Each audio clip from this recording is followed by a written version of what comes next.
Yang pokok dalam wudu itu ada 4. Sisanya sunnah. Awas, kalau yang 4 ini tidak sempurna maka batal wudunya. 1. Faghsilu wujuhakum, basuh wajahnya. 2. Wa aydiyakum ilal marafiq, ini yang sering keliru. Kalau salat kamu ingin sempurna maka sempurnakan dulu wudunya. Awas, hati-hati Bu ya, Bu. Lihat baik-baik. Kata para ahli hadis, kenapa Nabi mengajarkan wudu dulu? Padahal orang ini yang salahnya sholatnya. Kenapa wudunya yang diajarkan? Kata para ahli hadis, ini menunjukkan ada kaitan antara wudu dengan sholat. Kalau orang benar wudunya, pasti benar sholatnya. Kalau orang wudunya salah, akan berdampak pada tidak sempurna sholatnya. Silahkan ibu cek. Anak ibu, wudunya seperti flash. Cepat, kilat. Secepat kilat, itu pasti menunjukkan sholatnya bermasalah. Nah sekarang bagaimana Nabi menunjukkan wudu yang benar? Yuk kita lihat pelan-pelan. Buka Quran surah kelima ayat ke-6, paling kiri sebelah atas. Ayo lihat sini, lihat. Kata Nabi kalau sholatnya ingin sempurna dimulai dari wudu. Ya ayyuhalladzina amanu, kalimat wudu dibuka dengan kalimat iman. Idza qumtum ilas shalah, kalau kamu ingin sempurna dalam menunaikan salat, faghsilu wujuhakum, maka mulai dengan menyempurnakan wudu. Lihat baik-baik, saya tidak bermaksud mengajarkan, hanya mengulang kembali apa yang kita pelajari. Yang pokok dalam wudu itu ada 4. Sisanya sunnah. Awas, kalau yang 4 ini tidak sempurna maka batal wudunya. 1. Faghsilu wujuhakum, basuh wajahnya. Kalau disebutkan wajah dalam bab wudu, itu tidak ada yang lain kecuali bagian tampak muka. Gitu ya. Kalau yang punya jenggot, itu termasuk janggutnya di selai-selai. Kalau bapak kalau tidak punya jenggot atau belum punya jenggot, tidak usah maksa. Karena sunnah dalam hadis jenggot itu sunnah merawat, bukan menumbuhkan. Silakan buka tentang babul liha, bab jenggot. Itu hadis-hadis tentang sunnah jenggot, sunnah merawat. Merawat bagi yang punya jenggot. Tapi yang tidak punya jenggot jangan dipaksakan. Beli arang, sok. Beli timun, tidak usah. Ya, tapi kalau ada jenggotnya silakan rawat dengan baik supaya menampakkan nilai-nilai kemuliaan. Tahan. Sekarang kita mulai. Bagaimana cara berwudu yang baik? Perhatikan baik-baik. Kata Quran faghsilu, membasuh wajah, kalimat Qurannya menggunakan kata ghasala. Ghasala itu ambil airnya, tumpahkan di tempat yang dibasuh. Ambil airnya, tumpahkan di tempat yang dibasuh. Mohon izin, tahan sebentar. Mas, sini mas. Punten ya, yang kan bantosan, kadia sekedap. Sifat wudu cuma ada 3. 1, pakai keran. 2, pakai gayung. 3, air yang mengalir. Ya, seperti di sungai, ada air mengalir itu nggak ada masalah. Tapi kalau menggunakan gayung, atau semisalnya, Nabi itu diriwayatkan dalam hadis itu sangat menghemat air. Bahkan pernah beliau kemudian berwudu, kalau kita kemudian hitung, itu hanya sejumlah Pak, seaqua gelas Pak, cukup. Atau yang kedua, menggunakan keran ya. Kalau sekarang kita ada keran, contoh ini kerannya. Ya, kerannya agak tinggi sedikit. Dan kita sesuaikan. Ambil airnya. Misal contoh, Ghasala itu bukan ditumpahkan, ambil air, tumpahkan di tempat yang akan dibasuh begini. Yang telunjuk itu kemudian menghapus atau menghilangkan kotoran di sela-sela mata, contoh. Yang jempol menghilangkan kotoran di sela-sela telinga bagian belakang di sini. Ya. Kalau misalnya saya mulai ambil airnya, kemudian saya tumpahkan di sini. Yang telunjuk membersihkan di jari-jari di sini, di sela-sela mata. Yang jempol kemudian membersihkan di sela-sela di bawah telinga sini. Kemudian di selesai. 1. Tahan sebentar ya, ini praktek dulu sebentar. 2. Wa aydiyakum ilal marafiq, ini yang sering keliru. Dan tangan sampai siku. Ingat, tangan bahasa Arabnya yadun. Tapi dalam ibadah itu selalu diberikan batas. Misal, ini kafun. Ini asabi'. Ini sampai sini rusghun. Sampai sini, Bapak Ibu sekalian, ini namanya mirfaq, jamannya marafiq. Sampai sini katif. Dari sini ke sini itu yad, tangan. Dalam bab salat, bab wudu, bab ibadah, tidak pernah Al-Quran dan hadis menyebutkan tangan kecuali diberikan batasnya. Contoh, kita saat akan takbir, Allahu Akbar. Lihat An-Nasai nomor hadis 886. Kata Nabi, fawada'a kaffahul yumna. Maka orang salat itu meletakkan telapak tangan yang kanannya alal yusra, di punggung yang kirinya. Jadi begitu takbir, Allahu Akbar, yang kanan meletakkan di punggung kiri. Apa batas meletakkannya? Cuman sampai 3. 1, yang telapak ke punggung begini, jadi boleh begini. Yang kedua, pergelangan ketemu pergelangan begini. Rusgun ala rusgin. Jadi begitu takbir, Allahu Akbar, ini boleh. Tapi nggak usah diukur Pak ya, jangan telat. Allah. Pas, cepat. Boleh nanti lebih sedikit ke sini. Yang tidak boleh, awas, ini dilarang dalam hadis. Yang tidak boleh kata Nabi, jangan engkau bersedekap seperti orang sombong. Kata para ulama bagaimana? Ketika tangannya bertemu dengan mirfaknya begini. Ah, ini awas, sedekap yang dilarang, hati-hati. Kadang-kadang ada orang menes ke puncak subuh-subuh, sholatnya begini. Ya, awas nih. Cuman 3, kalau tidak begini, begini, atau begini. Dan saat mengangkat itu cepat Pak.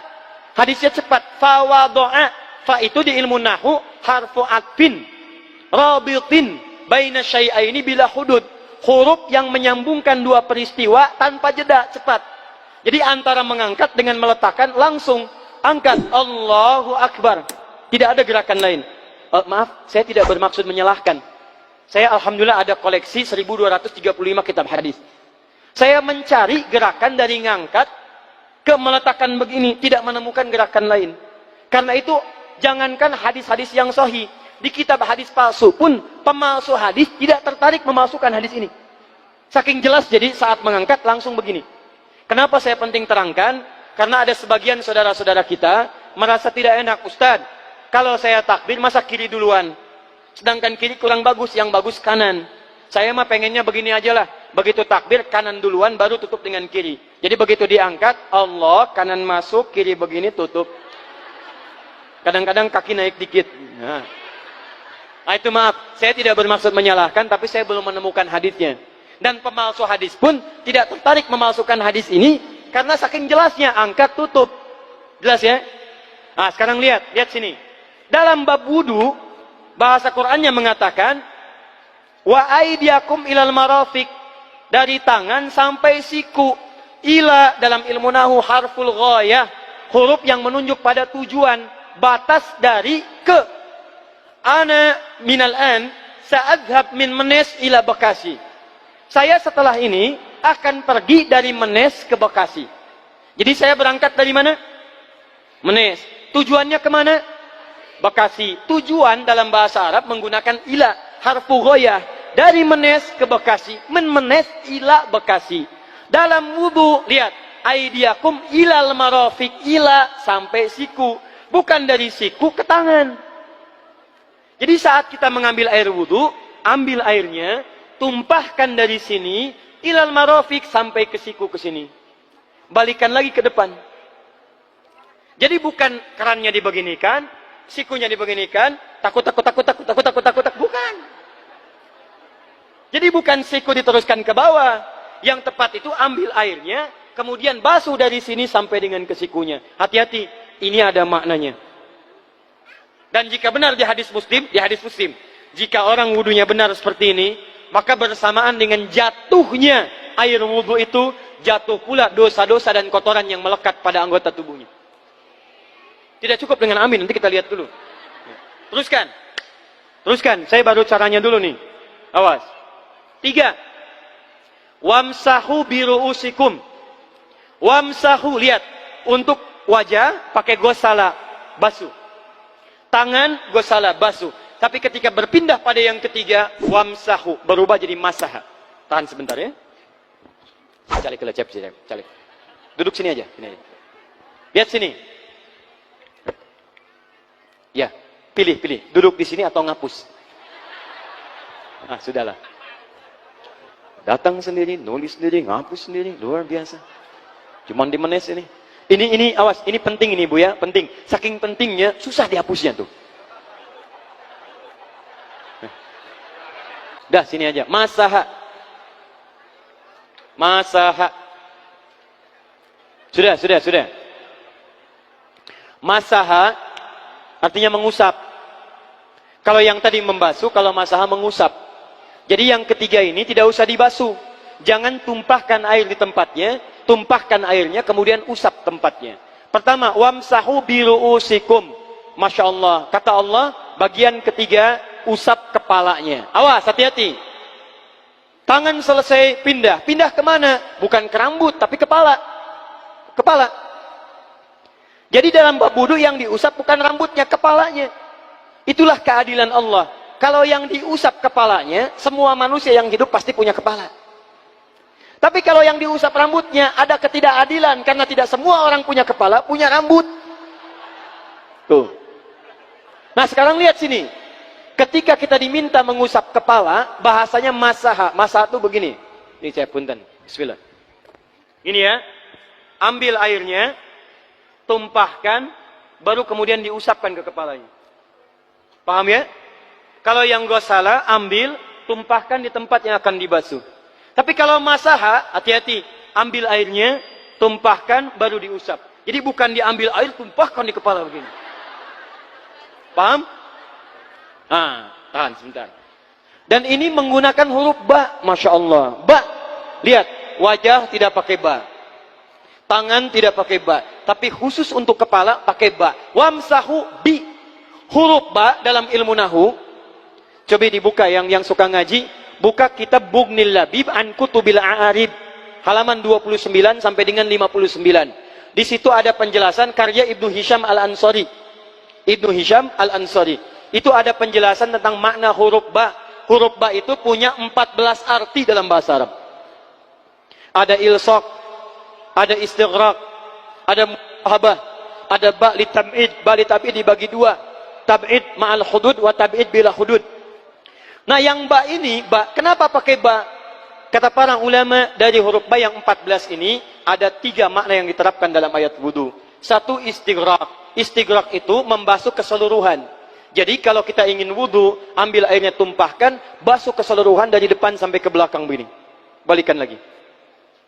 Yang kedua, at-tab'id ma'at tahdid. Sebagian tapi dengan batas. Kata Imam Asy-Syafi'i, di mana batasnya ubun-ubun? Diboleh kalau kita mau wudu, misalnya ibu tidak bisa membasuh keseluruhan. Sedang pakai kerudung misalnya, jilbab nggak bisa dibuka. Tempat wudunya terbuka. Anda tinggal ambil air wudu, kemudian tumpahkan sedikit, boleh diusapkan bagian kepala sampai ubun-ubun, sah wudunya. 3, at-tab'id min duni tahdid. Sepanjang disebut bagian kepala. Masuk kepala nggak ada batas. Ini kepala bukan? Ini kepala? Ini kepala? Nah, jadi kalau Anda berwudu mengusap bagian kepala, itu sudah sah walaupun bagian tertentu diusap di kepalanya. Kapan ini dipraktekkan? Kata Imam Malik, kata Imam Abu Hanifah, ini dipraktikkan kalau seorang memiliki satu sakit di kepalanya yang tidak memungkinkan dibasuh keseluruhan. Misal, mohon maaf, ya ada orang misalnya, mohon maaf ya, tiba-tiba sedang jalan di kebun, tuh jatuh duren. Anak duren ya, jangan durennya yang besar. Tiba-tiba nimpa misalnya, duren teh bahasa rangatnya kadu bu, ya, kadupak, kaduhung, ya dan seterusnya. Kadu, nah, nimpa kepalanya, bocor misalnya. Kemudian dalam bocor itu diperban, kata dokter tidak boleh kena air. Saat bagian kepala yang tidak boleh kena air itu, bukan berarti wudunya kemudian bisa batal, atau boleh tayamum karena tidak bisa mengusap kepala. Kata para ulama, boleh dia mengusap bagian kepala yang lain yang tidak terluka. Itulah kenapa Allah memberikan huruf ba di sini untuk kemudahan bagi kita dalam menunaikan wudu. Tapi pastinya yang dibasuh kepalanya bukan rambutnya. Jadi kalau ada laki-laki sudah dandan, sisiran, rapi, tiba-tiba keran dibuka, yang diusap cuma rambutnya, ulak. Nah, itu batal wudunya. Tidak sah. Harus diulang. Terakhir kaki. Kaki dibasuh sampai dengan bagian mata kakinya, dan ini tidak perlu saya terangkan karena mudah bagi kita untuk mempraktekannya. Tapi yang ingin saya jelaskan satu ini saja. Perhatikan baik-baik. Yang 4 ini wajib wudu. Tambahannya sunnah. Niat dimasukkan dalam wajibnya. Lihat sini. Kumur-kumur sunnah. Telinga sunnah. Istinsyak sunnah. Yang 4 ini wajib. Tapi terlepas dari wajib dan sunnahnya, perhatikan baik-baik. Kenapa ini disebut dengan wudu? Dan hebatnya, Al-Quran mengistilahkannya dengan toharah. Toharah. Apa itu toharah? Apa itu suci? Toharah. Apa itu toharah? Suci. Apa itu suci? Toharah. Ada toharah, ada nadhafah, itu beda. Kalau nadhafah, bersih luarnya, tapi belum tentu bersih dalamnya. Bisa jadi luarnya bersih, tapi dalamnya najis. Misal, hewan yang paling najis apa? Yang haram.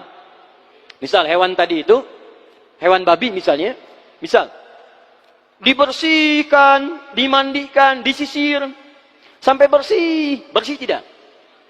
Bersih, bersih. Tapi halal tidak? Suci tidak? Tidak. Al-khinziru nadhifun walakinnahu ghairu tahir. Babinya bisa bersih tapi tetap tidak halal, tidak suci dia, tetap haram, tetap najis. Paham? Tapi kalau bersih luarnya dan suci dalamnya, maka kalimatnya berubah dari nadhafah jadi taharah. Taharah. Orangnya disebut dengan tahir. Kalau rajin dikerjakan disebut dengan mutatahhir. Wudu dalam Quran disebut dengan taharah. Seakan-akan memberikan pesan, maaf, orang yang wudu itu bukan hanya bersih fisik luarnya saja. Jadi kalau orang wudunya bersih, bukan cuma wajahnya yang bersih. Kalau wudunya benar, bukan kotoran di tangan saja yang hilang. Tapi mohon maaf, fisik-fisik dalamnya itu ikut suci. Fungsi tangannya jadi bersih, fungsi wajahnya jadi bagus, fungsi lisannya jadi bagus. Makanya kata Nabi, kalau orang benar wudunya bersamaan dengan air wudu yang menetes, maka tumpahlah kotoran-kotoran di bagian fisik-fisik tubuhnya. Jadi kalau kita benar wudunya kumur-kumur, kukumur, masukkan misalnya masukkan, keluarkan bersamaan dengan keluarnya air itu, maka kotoran-kotoran di lisan pun ikut keluar. Tangan dibasuh bersamaan dengan dibasuhnya tangan, fungsi tangan yang kotor-kotor itu ikut hilang. Hadis Muslim. Makanya orang yang setelah selesai wudu dia berdoa, apa wudunya? Apa doa wudunya? Asyhadu an la ilaha wa asyhadu anna Muhammadan Allahumma minat waj'alni minal, lihat sini, minal mutatahhirin, minat tawabin. Lihat. Bapak Ibu kan baru wudu, tapi kenapa doanya selesai taubat? Allahumma ja'alni minat tawabin. Ya Allah, jadikan saya termasuk orang taubat. Kita kan baru wudu, kenapa doanya baru selesai tobat? Sedangkan tobat itu mengakui kesalahan, menyesali kesalahan, dan berjanji meninggalkan yang salah, mengganti dengan yang baik-baik. Makanya kalau orang wudunya benar itu, begitu dia kumur-kumur, dia ingat kesalahan apa yang dikerjakan oleh lisan ini. Jadi begitu kemudian ditumpahkan airnya, hilang kotorannya. Maaf, yang suka mencela wudu, selesai wudu tidak akan mencela lagi, karena tobat dari celaan. Makanya kalau wudu Anda benar, coba ingat-ingat, siapa korban dari lisan Anda yang tajam itu? Apakah ibu Anda yang pernah menangis karena lisan Anda? Apakah ayah Anda yang kecewa karena kalimat-kalimat Anda? Apakah tetangga Anda yang menjauhi Anda karena kata-kata kotor Anda? Kalau tiap hari Anda wudu, tapi kemudian lisan Anda masih kotor juga, ada yang salah, Anda cuma menghabiskan air untuk menghilangkan kotoran di lisan. Itu tanda pertama. Tangan basuh. Makanya orang yang wudunya benar, tangannya tidak akan berbuat yang kotor lagi sampai ke ujung kakinya. Karena itulah ibadah ini disebut dengan wudu, seakar dengan kata dau. Kata para ulama, mereka sebagian mengatakan dau artinya cahaya, dau artinya sinar, dau artinya al-husnu, baik budi pekerti. Kalau orang benar wudunya, bertambah sinar di tangannya, sinar di wajahnya, sinar di lisannya. Apa sinar itu? Di dunia sinar-sinar amaliyah kebaikan, sifat-sifat baik, di akhirat pancaran-pancaran kemuliaan. Satud'a ummati yaumal qiyamati ghurral muhajjalin. Akan dipanggil umatku di hari kiamat dengan banyak cahaya melekat di tubuhnya. Tangannya ada cahaya, matanya ada cahaya, wajahnya bercahaya, kakinya bercahaya. Cahaya apa itu? Kata Nabi, min atharil wudu, dari bekas wudunya. Jadi kalau kita benar wudunya, itu kita jadi orang baik. Ada cahaya kebaikan dalam diri kita. Itu yang disebut dengan tawabin. Makanya kalau bapak ibu tiap hari wudu, Allahumma ja'alni minat tawabin. Tapi mulut tidak tobat, tangan tidak tobat, kaki tidak tobat, ada yang salah dengan wudunya. Waj'alni minal mutatahhirin. Jadikan saya orang bersih dan suci. Jadi kalau selesai wudu, pakaian bersih, wajah bersih, tangan bersih. Ini pakaian bersih, pakai jas, pakai dasi, tapi tangan tidak bersih, korupsi juga, mencuri juga, menipu juga, ada yang salah dalam wudunya. Kalau kita bisa mengerjakan wudu ini dengan baik, maka naik status kita. Disebut sebagai, langsung oleh Al-Quran, disebut hamba yang dicintai oleh Allah subhanahu wa ta'ala. Di Quran surah kedua Al-Baqarah, ayat 222. Saya tutup, lihat ayatnya, di ujung ayatnya. Innallaha yuhibbut tawwabina wa yuhibbul mutatahhirin. Sungguh Allah akan sangat mencintai orang-orang yang taubat dan orang-orang yang terbiasa untuk bersuci. Kita selesai wudu mengatakan, Allahumma ja'alni minat tawabin waj'alni minal mutatahhirin. Dijawab oleh Allah, innallaha yuhibbut tawabin wa yuhibbul mutatahhirin. Karena itulah orang yang rajin wudu adalah orang-orang yang dicintai oleh Allah subhanahu wa ta'ala. Jadi kalau bapak ibu, maaf ya, sekarang cek. Kalau batal wudu, pengen wudu lagi. Tidak hanya saat sholat. Sekarang batal wudu, ingin wudu. Batal wudu, ingin wudu. Itu tandanya bapak ibu sedang mendapatkan cinta dari Allah subhanahu wa ta'ala. Tapi hakikat cintanya bukan pada wudunya, tapi berubahlah orang itu menjadi baik dan dekat dengan Allah subhanahu wa ta'ala.